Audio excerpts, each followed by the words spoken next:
quality, affordable and comprehensive healthcare, 100% skilled labor with meaningful employment, 70% women in economic activities, and farmers making our country the food basket of the world. In this budget, the proposed development measures span 10 broad areas, focusing on Garib, youth, Annadata, and Nari, spurring agricultural growth and productivity, building rural prosperity and resilience, taking everyone together on an inclusive growth path, boosting manufacturing and furthering Make in India, supporting MSMEs, enabling employment-led development, investing in people, economy, and innovation, securing energy supplies, promoting exports, and nurturing innovation. For this journey of development, our four powerful engines are agriculture, MSME, investments, and exports. The fuel, our reforms. Our guiding spirit, inclusivity, and the destination, Vikasit Bharat. This budget aims to initiate transformative reforms across 6 domains. During the first 5 years, these will augment our growth potential and global competitiveness. The domains are taxation, power sector, urban development, mining, financial sector, and regulatory reforms. Agriculture as the first engine. Now I move to specific proposals, beginning with agriculture as the first engine. Prime Minister Dhan Dhanya Krishi Yojana, developing agri-districts program.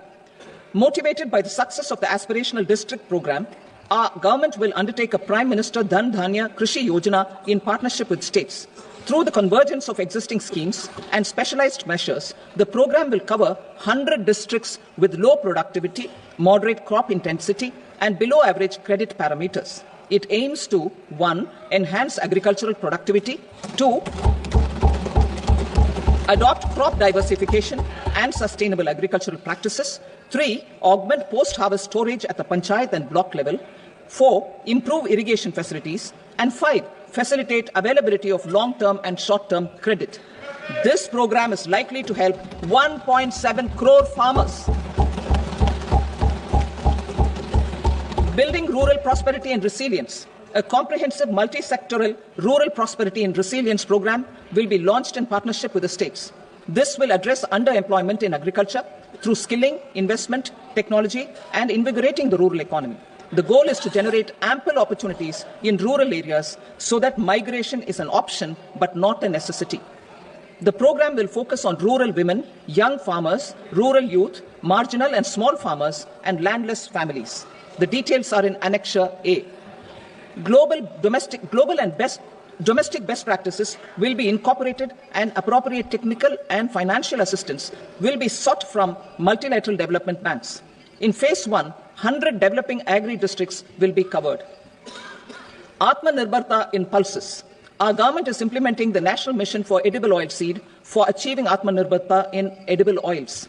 Our farmers have the capability to grow enough for our needs and more. 10 years ago, we made concerted efforts and succeeded in achieving near self-sufficiency in pulses. Farmers responded to the need by increasing the cultivated area by 50%, and government arranged for procurement and remunerative prices. Since then, with rising incomes and better affordability, our consumption of pulses has increased significantly. Our government will now launch a 6-year mission for Atmanirbharta in pulses with a special focus on Tuar, Urad and Masoor. Details are in Annexure B.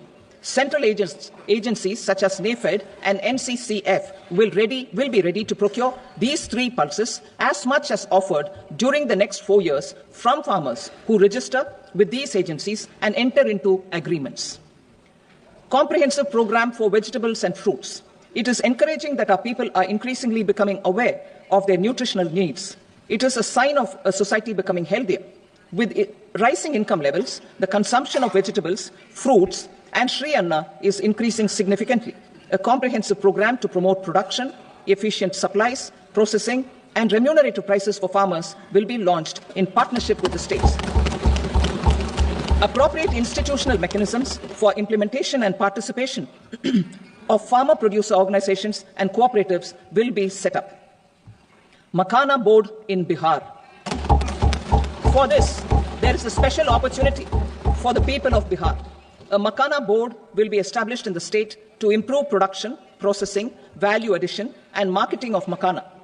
The people engaged in these activities will be organized into FPOs.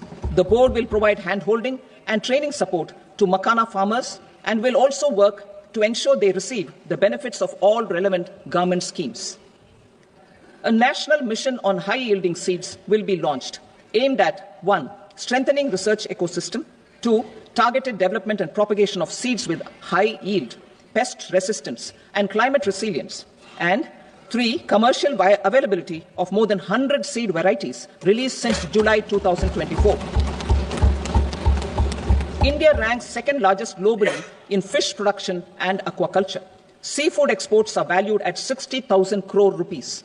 To unlock the untapped potential of the marine sector, our government will bring in an enabling framework for sustainable harnessing of fisheries from Indian Exclusive Economic Zone and high seas, with a special focus on the Andaman and Nicobar and Lakshadweep Islands.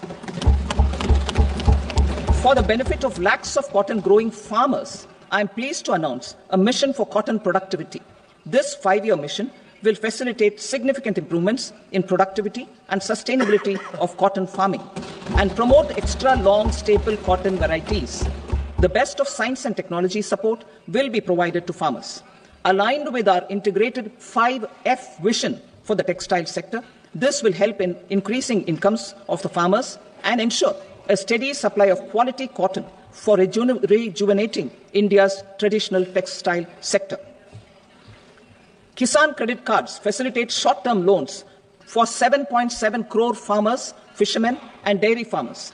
The loan limit under modified interest subvention scheme will be enhanced from 3 lakh rupees to 5 lakh rupees for loans taken through the KCC. For Atmanirbharta in urea production, our government had reopened 3 dormant urea plants in the eastern region. To further augment urea supply, a plant with annual capacity of 12.7 lakh metric tons will be set up at Namrup in Assam. India Post, with 1.5 lakh rural post offices, complemented by the India Post Payment Bank and a vast network of 2.4 lakh Dak Sevaks, will be repositioned to act as a catalyst for the rural economy. Details are at Annexure C. India Post will also be transformed as a large public logistics organization. This will meet the rising needs of Vishwakarmas, new entrepreneurs, women, self-help groups, MSMEs, and the large business organizations. Our government will provide support to NCDC for its lending operations for the cooperative sector. MSMEs as the second engine. Now I move to MSMEs as the second engine, which encompasses manufacturing and services with a focus on MSMEs numbering 5.7 crores. Currently, over 1 crore registered MSMEs, employing 7.5 crore people and generating 36% of our manufacturing, have come together to position India as a global manufacturing hub. With their quality products, these MSMEs are responsible for 45% of our exports. To help them achieve higher efficiencies of scale, technological upgradation, and better access to capital, the investment and turnover limits for classification of all MSMEs will be enhanced to 2.5 and 2 times respectively. This will give them the confidence to grow and generate employment for our youth. The details are given in Annexure D. To improve access to credit, the credit guarantee cover will be enhanced. First, for micro and small enterprises from 5 crore to 10 crore rupees, leading to additional credit of 1.5 lakh crores in the next 5 years. Second, for startups from 10 crore rupees to 20 crore rupees, with the guarantee fee being moderated to 1% for loans in 27 focus sectors which are important for Atmanirbhar Bharat. And for well-run exporter MSMEs, for term loans up to 20 crore rupees. Also for the micro enterprises, we will introduce customized credit cards with a 5 lakh rupee limit for micro enterprises registered on Udyam portal. In the first year, 10 lakh such cards will be issued. Fund of funds for startups. The Alternate Investment Fund, AIFs, for startups have received commitments of more than 91,000 crores rupees. These are supported by the fund of funds set up with the Government of India's contribution of 10,000 crore rupees. Now, a new fund of funds with expanded scope and a fresh contribution of another 10,000 crore rupees will be set up. A new scheme will be launched for 5 lakh women, scheduled castes and scheduled tribes, first-time entrepreneurs. This will provide term loans up to 2 crore rupees during the next 5 years. The scheme will incorporate lessons from the successful Stand Up India scheme. Online capacity building for entrepreneurship and managerial skills will also be organized. Measures for labor-intensive sectors. To promote employment and entrepreneurship opportunities in labor-intensive sectors, our government will undertake specific policy and facilitation measures. To enhance the productivity, quality, and competitiveness of India's footwear and leather sector, a focused product scheme will be implemented. The scheme will support design capacity, component manufacturing, and machinery required for production of non-leather quality footwear, besides the support for leather footwear and products. The scheme is expected to facilitate employment for 22 lakh persons, generate over 4 lakh crore rupees, and exports of over 1.1 lakh crore rupees. Measures for the toys sector. Building on the National Action Plan for Toys, we will implement a scheme to make India a global hub for toys. The scheme will focus on development of clusters, skills, and a manufacturing ecosystem that will create high-quality, unique, innovative, and sustainable toys that will represent the Made in India brand. Support for food processing. In line with our commitment towards Purvodaya, we will establish a National Institute of Food Technology, Entrepreneurship, and Management in Bihar. The institute will provide a strong fillip to food processing activities in the entire eastern region. This will result in 1. Enhanced income for the farmers through value addition to their produce, and 2. Skilling entrepreneurship and employment opportunities for the youth. Manufacturing mission, furthering Make in India. Our government will set up a national manufacturing mission covering small, medium, and large industries for furthering Make in India by providing policy support, execution roadmaps, governance, and monitoring framework for central ministries and states. Details are in Annexure E. Given our commitment to climate-friendly development, the mission will also support clean tech manufacturing. This will aim to improve domestic value addition and build our ecosystem for solar PV cells, EV batteries, motors and controllers, electrolyzers, wind turbines, very high voltage transmission equipment, and grid-scale batteries. Investment as the third engine. Now I move to investment as the third engine, which encompasses investing in people, investing in the economy, and investing in innovation. Investing in people. Saksham Anganwadi and Poshan 2.0. Saksham Anganwadi and Poshan 2.0 program provides nutritional support to more than 8 crore children, 1 crore pregnant women and lactating mothers all over the country, and about 20 lakh adolescent girls in aspirational districts and the Northeast region. The cost norms for these nutritional support will be enhanced appropriately. Atal Tinkering Labs. 50,000 Atal Tinkering Labs will be set up in government schools in the next 5 years to cultivate the spirit of curiosity and innovation and foster a scientific temper among young minds. Broadband connectivity to government secondary schools and PHCs. Broadband connectivity will be provided to all government secondary schools and primary health centers in rural areas under the BharatNet project. Bharatiya Bhasha Pustak Scheme. We propose to implement a Bharatiya Bhasha Pustak scheme to provide digital form Indian language books for schools and for higher education. This aims to help students understand their subjects better and in their language. National Centers of Excellence for Skilling.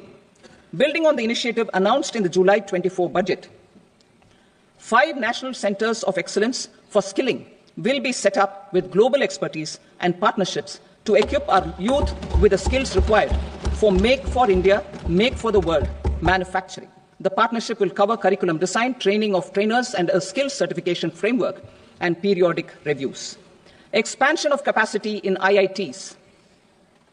Total number of students in 23 IITs has increased 100% from 65,000 to 1.35 lakh in the past 10 years.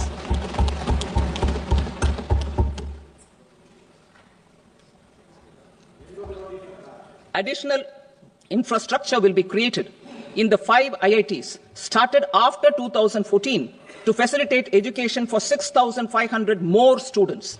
Hostel and other infrastructure capacity at IIT Patna will also be expanded.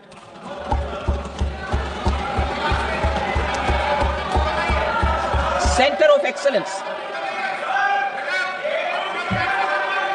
Center of Excellence in AI for Education. I had announced 3 centers of excellence in artificial intelligence for agriculture, health, and sustainable cities in 2023. Now a center of excellence in artificial intelligence for education will be set up with a total outlay of 500 crores. Expansion of medical education.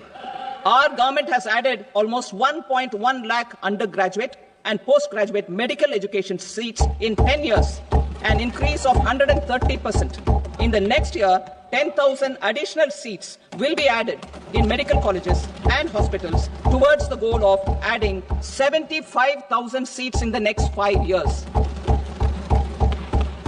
Daycare and cancer centers in all district hospitals. Our government will facilitate setting up of daycare cancer centers in all district hospitals in the next 3 years.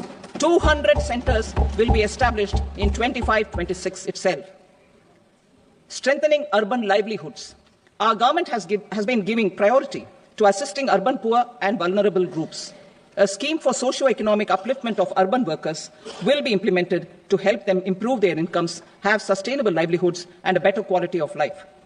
PM Swanidhi scheme has benefited more than 68 lakh street vendors, giving them respite from high-interest informal sector loans. Building on this success, the scheme will be revamped with enhanced loans from banks, UPI-linked credit cards with 30,000 rupees limit, and capacity-building support. Social Security Scheme for welfare of online platform workers. Gig workers of online platforms provide great dynamism to the new age services economy. Recognizing their contribution, our government will arrange for their identity cards and registration on the e-Shram portal. They will be provided healthcare under PM Jan Arogya Yojana. This measure is likely to assist nearly 1 crore gig workers.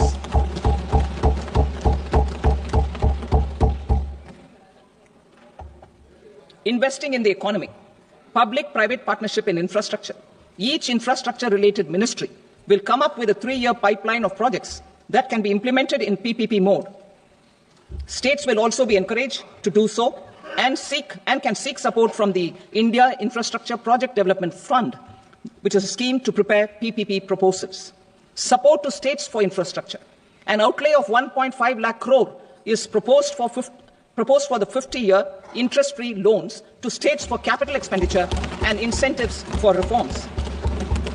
Building on the success of the first asset monetization plan announced in 2021, the second plan for 2025 to 30 will be launched to plough back capital of 10 lakh crore in new projects.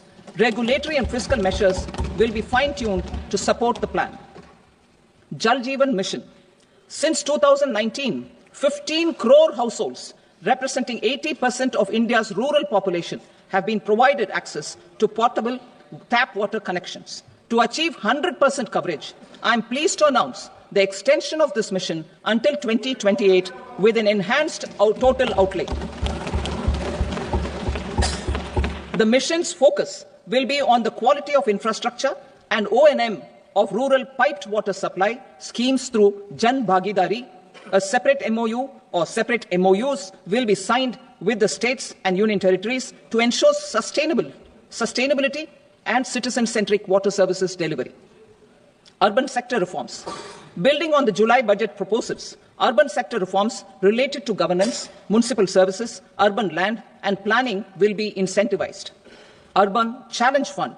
The government will set up an Urban Challenge Fund of 1 lakh crore rupees to implement the proposals for cities as growth hubs, creative redevelopment of cities, and for water and sanitation purposes announced in the July budget. This fund will finance up to 25% of the cost of bankable projects, with a stipulation that at least 50% of the cost is funded from bonds, bank loans, and PPPs. An allocation of 10,000 crore is proposed in 2025-26. Power sector reforms. We will incentivize electricity distribution reforms and augmentation of intrastate transmission capacity by states. This will improve financial health and capacity of electricity companies. Additional borrowing of 0.5% of GSDP will be allowed to states contingent on these reforms. Nuclear energy mission for Vikasit Bharat. Development of at least 100 gigawatt of nuclear energy by 2047 is essential for our energy transition efforts. For an active partnership with the private sector towards this goal, amendments to the Atomic Energy Act and the Civil Liability for Nuclear Damage Act will be taken up. A nuclear energy mission for research and development of small modular reactors with an outlay of 20,000 crore will be set up. At least 5 indigenously developed small modular reactors will be operationalized by 2033. Shipbuilding. The shipbuilding financial assistance policy will be revamped to address cost disadvantages. This will also include credit notes for shipbreaking in Indian yards to promote the circular economy. Large ships above a specified size will be included in the infrastructure harmonized master list. Shipbuilding clusters will be facilitated to increase the range, categories, and capacity of ships. This will include additional infrastructure, facilities, skilling, and technology to develop the entire ecosystem. Maritime Development Fund. For long-term financing for the maritime industry, a Maritime Development Fund with a corpus of 25,000 crore rupees will be set up. This will be for distributed support and promoting competition. This will have up to 49% contribution by the government, and the balance will be mobilized from ports and from private sector. UDAN regional connectivity schemes. UDAN has enabled 1.5 crore middle-class people to meet their aspirations for speedier travel. The scheme has connected 88 airports, and operationalized 619 routes.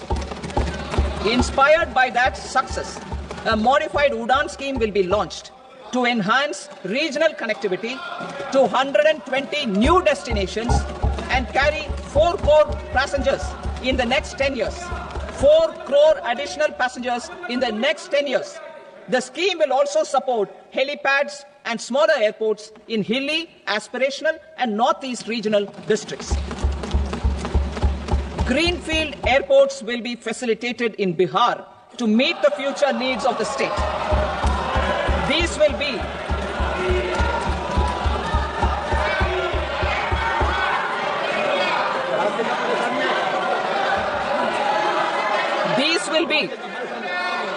be in addition to the expansion of the capacity of Patna Airport and a brownfield airport in Beta. Western Kosi Canal project in Mithilanchal. Financial support will be provided for the Western Kosi Canal ERM project, benefiting a large number of farmers cultivating over 50,000 hectares of land in the Mithilanchal region of Bihar. Mining sector reforms. Mining sector reforms, including those for minor minerals, will be encouraged through sharing of best practices and institutions of a state mining index. A policy for recovery of critical minerals from tailings will be brought out. Under the special window for affordable and mid-income housing, Swami, 50,000 dwelling units in stressed housing projects have been completed and keys handed over to home buyers. Another 40,000 units will be completed in 2025, further helping middle-class families who are paying EMIs on loans taken for apartments while also paying rent for their current dwellings. Building on this success, Swami Fund 2 will be established as a blended finance facility with contribution from the government, banks, and private investors. This fund of 15,000 crore rupees will aim for expeditious completion of another 1 lakh units. PM Gati Shakti data for private sector. For furthering PPPs and assisting the private sector in project planning, access to relevant data and maps from the PM Gati Shakti portal will be provided. Tourism for employment-led growth. Top 50 tourist destination sites in the country will be developed in partnership with states through a challenge mode. Land for building key infrastructure will have to be provided by the states. Hotels in these destinations will be included in the infrastructure harmonized list. The following measures will be taken for facilitating employment-led growth. Organizing intensive skill development programs for our youth, including in institutes of hospitality management. Providing mudra loans for homestays. Improving ease of travel and connectivity to tourist destinations. Providing performance-linked incentives to states for effective destination management, including tourist amenities, cleanliness, and marketing efforts, and introducing streamlined e-visa facilities along with visa fee waivers for certain tourist groups. Continuing with the emphasis on places of spiritual and religious significance, in the July budget, there will be a special focus on destinations related to the life and times of Lord Buddha. Medical tourism and heal in India. Medical tourism and heal in India will be promoted in partnership with the private sector, along with capacity building and easier visa norms. Investing in innovation. To implement private sector-driven research, development and innovation initiatives announced in the July budget, I am now allocating 20,000 crore rupees for this purpose. A deep tech fund of funds will also be explored to catalyze the next generation startups as a part of this initiative. In the next 5 years, under the PM Research Fellowship Scheme, we will provide 10,000 fellowships for technological research in IITs and IISc with enhanced financial support. The second gene bank with 10 lakh germplasm lines will be set up for future food and nutritional security. This will provide conservation support to both public and private sectors for genetic resources. We will start a national geospatial mission to develop foundational geospatial infrastructure and data. Using PM Gati Shakti, this mission will facilitate modernization of land records, urban planning, and design of infrastructure projects. A Gyan Bharatam mission for survey, documentation, and conservation of our manuscript heritage with academic institutions, museums, libraries, and private collectors will be undertaken to cover more than 1 crore manuscripts. We will set up a national digital repository of Indian knowledge systems for knowledge sharing. Now I move to exports as the fourth engine. We will set up an export promotion mission with sectoral and ministerial targets driven jointly by the Ministries of Commerce, MSME, and Finance. It will facilitate easy access to export credit, cross-border factoring support, support to MSMEs to tackle non-tariff measures in overseas markets. A digital public infrastructure, Bharat Trade Net, for international trade will be set up as a unified platform for trade documentation and financing solutions.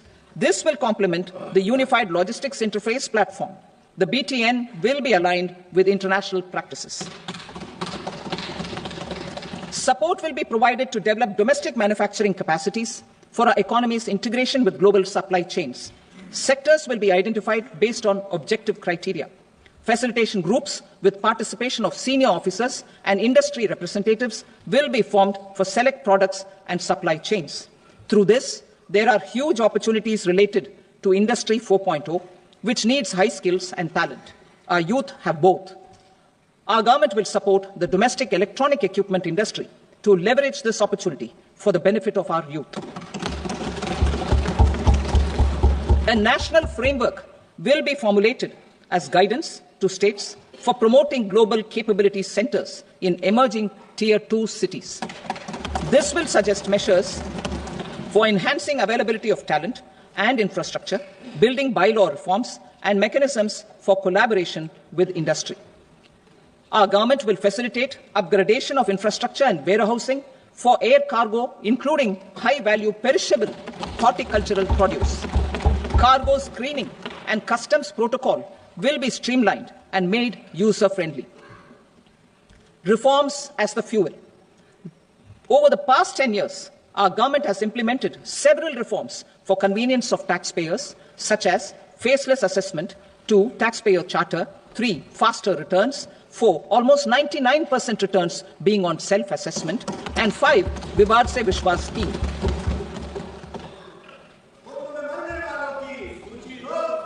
Continuing these efforts, I reaffirm the commitment of the Tax Department to trust first, scrutinize later.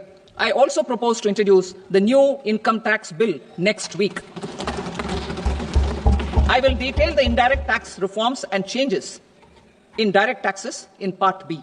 Financial sector reforms. The FDI limit for the insurance sector will be raised from 74 to 100%. This enhanced limit will be available for those companies which invest the entire premium in India. The current guardrails and conditionalities associated with foreign investment will be reviewed and simplified.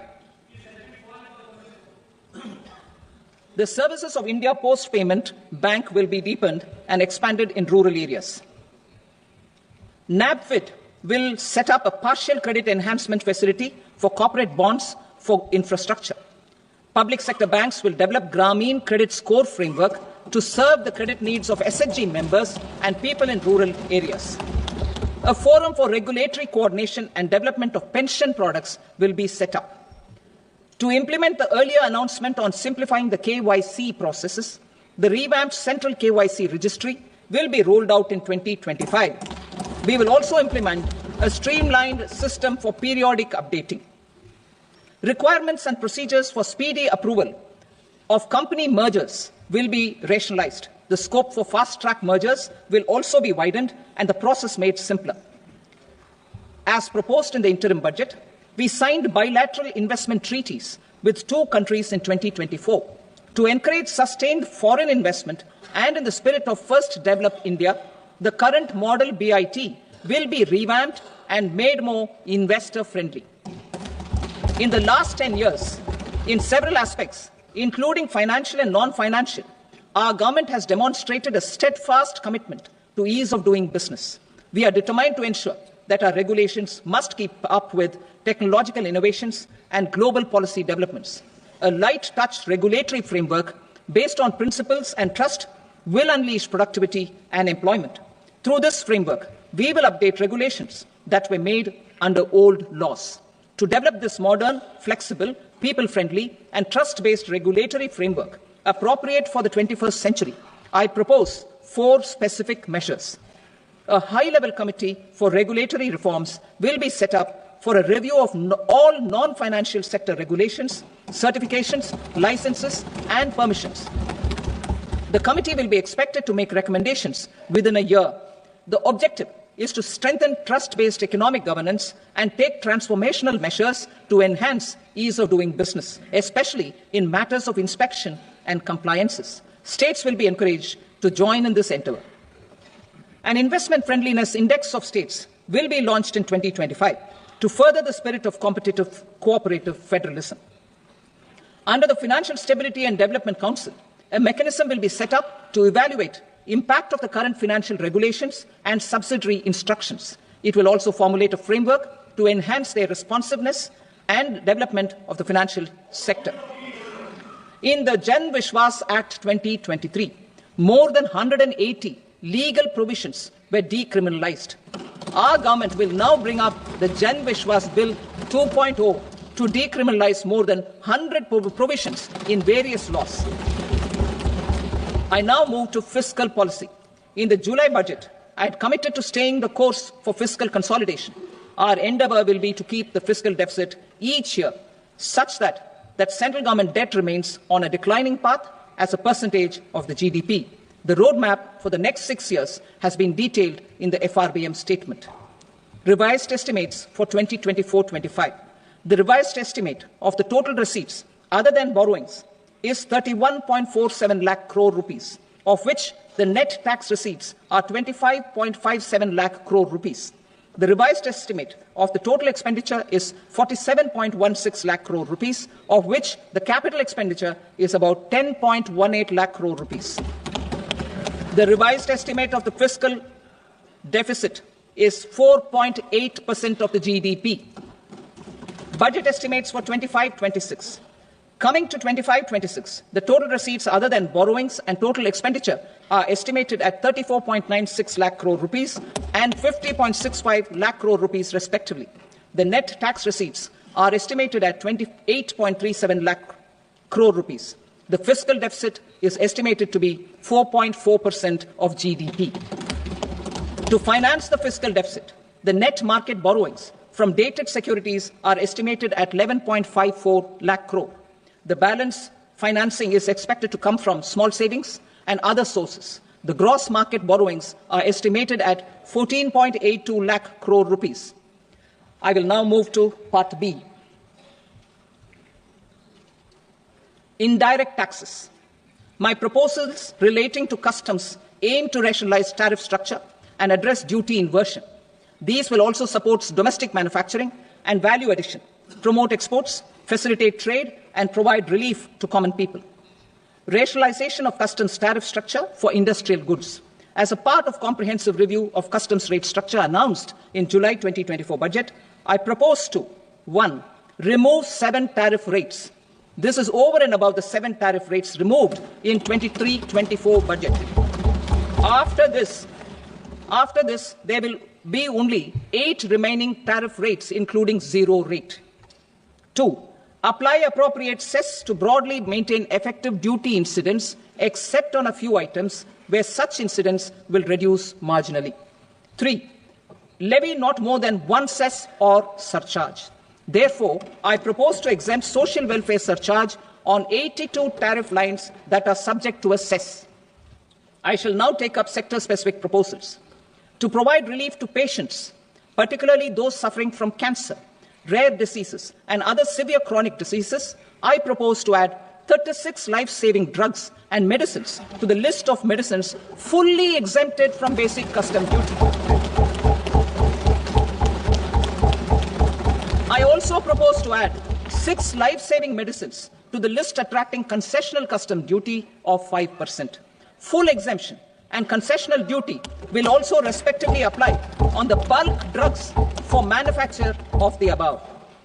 Specified drugs and medicines under patient assistance programs run by the pharmaceutical companies are fully exempt from BCD, provided the medicines are supplied free of cost to the patients. I propose to add 37 more medicines along with 13 new patient assistance programs. Support to domestic manufacturing and value addition. Critical minerals. In the July 2024 budget, I had fully exempted BCD on 25 critical minerals that are not domestically available. I had also reduced BCD of 2 other such minerals to provide a major fillip to their processing, especially by MSMEs.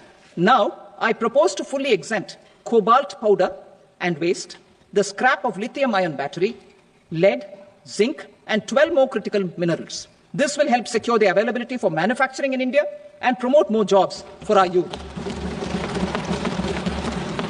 To promote domestic production of technical textile products such as agro-textiles, medical textiles, and geotextiles at competitive prices, I propose to add 2 more types of shuttle-less looms to the list of fully exempted textile machinery.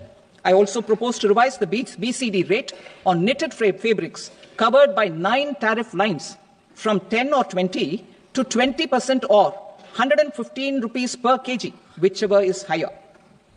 Electronic goods. In line with our Make in India policy and to rectify inverted duty structure, I propose to increase the BCD on interactive flat panel display from 10% to 20% and reduce the BCD to 5% on open cell and other components. In 23-24 budget, for the manufacture of open cells of LCD, LED TVs, I had reduced the BCD on parts of open cells from 5% to 2.5%. To further boost the manufacture of such open cells, the BCD on these parts will now stand exempted. Lithium-ion battery. To the list of exempted capital goods, I propose to add 35 additional capital goods for EV battery manufacturing and 28 additional capital goods for mobile phone battery manufacturing. This will boost domestic manufacture of lithium-ion batteries, both for mobile phones and for electric vehicles. Shipping sector. Considering that shipbuilding has a long gestation period, I propose to continue the exemption of BCD on raw materials, components, consumables, or parts for the manufacture of ships for another 10 years.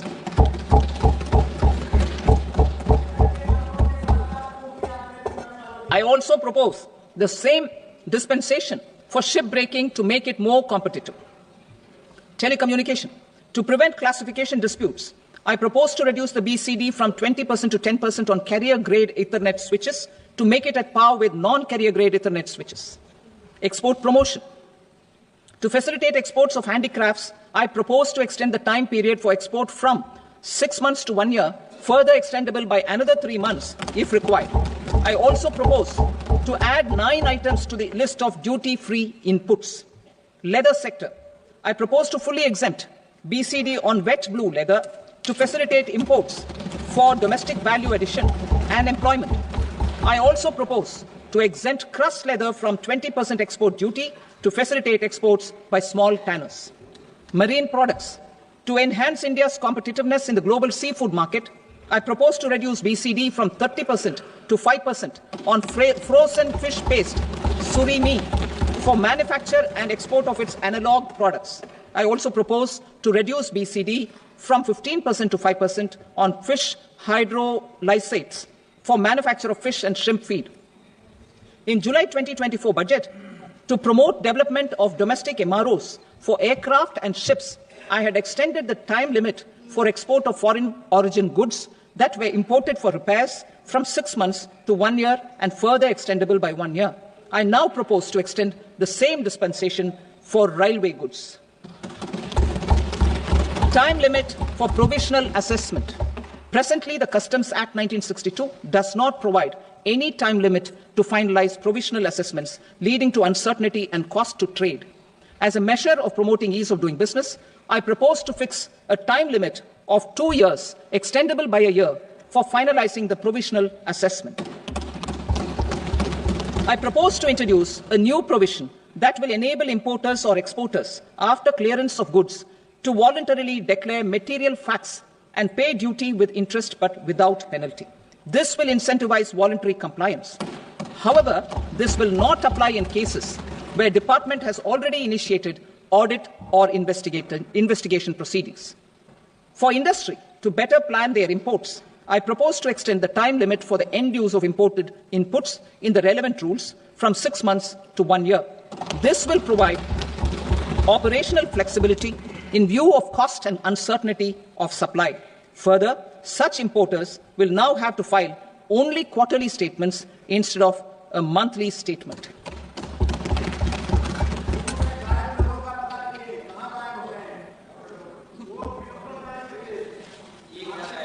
I now come to my direct tax proposals. In Part A, I have briefly underlined taxation reforms as one of key reforms to realize our vision of Vikasit Bharat. In respect of criminal law, our government had earlier ushered in Bharatiya Nyaya Sanhita, replacing Bharatiya Danda Sanhita. I am happy to inform this August House and the country that for new income tax bill will carry forward the same spirit of Nyaya in its drafting as well. The new bill will be clear and direct in text, with close to half of the present law in terms of both chapters and words. It will be simple to understand for taxpayers and tax administrators, leading to tax certainty and reduced litigation. Reforms, however, are not a destination. They are means to achieve good governance for our people and economy. Providing good governance primarily involves being responsive. The Tirukkural captures this in verse 542, which reads, "Vaanokki vaazhum ulagallam, mannavan kol nokki vaazhum kudi," meaning, just as the living beings live expecting rains, citizens live expecting good governance. Our government is committed to keeping an ear to the ground and a finger on the pulse and responding while balancing our national building efforts. The following measures will detail just how our government will, under the guidance of PM Modi, has taken steps to understand and address. I repeat that sentence, sir. The following measures will detail just how our government, under the guidance of PM Modi, has taken steps to understand and address the needs voiced by our citizens. My tax proposals are guided by this spirit. The objectives of my proposals are as follows. Personal income tax reforms with special focus on middle class. Rationalization of TDS and TCS for easing difficulties. Encouraging voluntary compliance. Reducing compliance burden. Ease of doing business. Employment and investment. I will come to my proposal on personal income tax towards the end. TDS and TCS, rationalization for easing difficulties. I propose to rationalize tax deduction at source, TDS, by reducing the number of rates and thresholds above which TDS is deducted. Further, threshold amounts for tax deduction will be increased for better clarity and uniformity. The limit for tax deduction on interest for senior citizens is being doubled from the present 50,000 rupees to 1 lakh rupees. Similarly, the annual limit of 2.40 lakh rupees for TDS on rent is being increased to 6 lakh rupees. This will reduce the number of transactions liable to TDS, thus benefiting small taxpayers receiving small payments. The threshold to collect tax at source, the TCS, on remittances under RBI's liberalized remittance scheme, the LRS, is proposed to be increased from 7 lakh to 10 lakhs. I also propose to remove TCS on remittances for education purposes, where such remittances is out of a loan taken from a specified financial institution. Both TDS and TCS are being applied on any transaction related to sale of goods. To prevent such compliance difficulties, I propose to omit the TCS. I also propose that the provisions of the higher TDS deduction will now apply only in non-PAN cases. In July 2024, the delay for payment of TDS up to the due date of filing statement was decriminalized. I propose to provide the same relaxation to TCS provisions as well. The government under the leadership of Prime Minister Modi believes in Sabka Saath, Sabka Vikas, Sabka Vishwas and Sabka Prayas. In line with this, we brought in updated return facility in 2022 for voluntary compliance by taxpayers who had omitted to report their correct income. Our trust in taxpayers was proved right. Nearly 90 lakh taxpayers voluntarily updated their incomes by paying additional tax. Taking this trust further, I now propose to extend the time limit to file updated returns for any assessment year from the current limit of 2 years to 4 years. I propose to reduce the compliance burden for small charitable trusts and institutions by increasing their period of registration from 5 years to 10 years. It is also proposed that disproportionate consequences do not arise for minor defaults, such as incomplete applications filed by charitable entities. Presently, taxpayers can claim the annual value of self-occupied properties as nil only on the fulfillment of certain conditions. Considering the difficulties faced by taxpayers, it is proposed to allow the benefit of 2 such self-occupied properties without any condition. To streamline the process of transfer pricing and to provide an alternative to yearly examination, I propose to introduce a scheme for determining arm's length price of international transaction for a block period of 3 years. This will be in line with global best practices. With a view to reduce litigation and provide certainty in international taxation, the scope of safe harbor rules is being expanded. A number of senior and very senior citizens have very old national savings scheme accounts. As interest is no longer payable on such accounts, I propose to exempt withdrawals made from NSS by individuals on or after 29th August 2024. I am also proposing to allow similar treatment to NPS Vatsalya accounts as is available to normal NPS accounts subject to overall limits. In my speech in July 2024, I had promised that all processes, including giving effect to appellate orders, shall be digitalized and made paperless over the next 2 years. So I'm happy to announce that digitalization is being made operational now. In July 2024, we brought in the Vivad Se Vishwas scheme to resolve income tax disputes pending in appeal. The scheme has received a great response, with nearly 33,000 taxpayers having availed of the scheme to settle their disputes. I have a few proposals to promote investment and employment. It is proposed to provide a presumptive taxation regime for non-residents who provide services to a resident company that is establishing or operating an electronics manufacturing facility. I further propose to introduce a safe harbor for tax certainty for non-residents who store components for supply to specified electronics manufacturing units. Presently, the tonnage tax scheme is available only to sea-going ships. The benefits of existing tonnage tax scheme are proposed to be extended to inland vessels registered under the Indian Vessels Act 2021 to promote inland water transport in the country. Extension for incorporation of startups. We continue to support the Indian startup ecosystem. I propose to extend the period of incorporation by 5 years to allow the benefit available to startups which are incorporated before 1/4/2030. In order to attract and promote additional activities in the IFSC, I am inter alia proposing specific benefits to ship leasing units, insurance offices, and treasury centers of global companies which are set up in IFSC. Further, to claim benefits, the cut-off date for commencement in IFSC has also been extended by 5 years to 31/3/2030. Category 1 and Category 2 AIFs are undertaking investments in infrastructure and other such sectors. I propose to provide certainty of taxation to these entities on the gains from securities. To promote funding from sovereign wealth funds and pension funds to the infrastructure sector, I propose to extend the date of making an investment by 5 more years, up to 31st March 2030.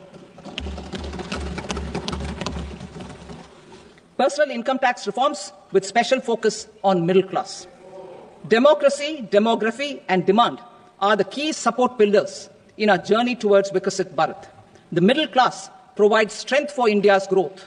This government, under the leadership of Prime Minister Modi, has always believed in the admirable energy and ability of the middle class in nation building. In recognition of their contribution,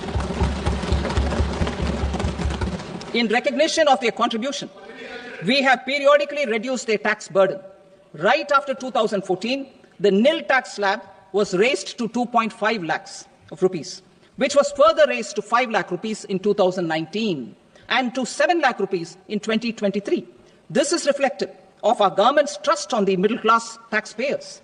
I am now happy to announce that there will be no income tax payable up to income of 12 lakh rupees.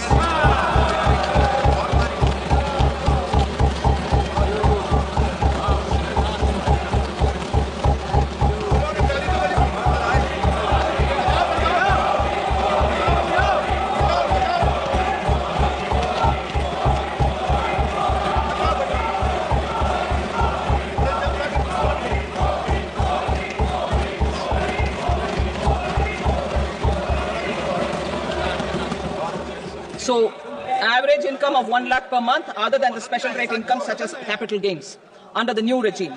This limit will be 12.75 lakh for salaried taxpayers due to the standard deduction of 75,000.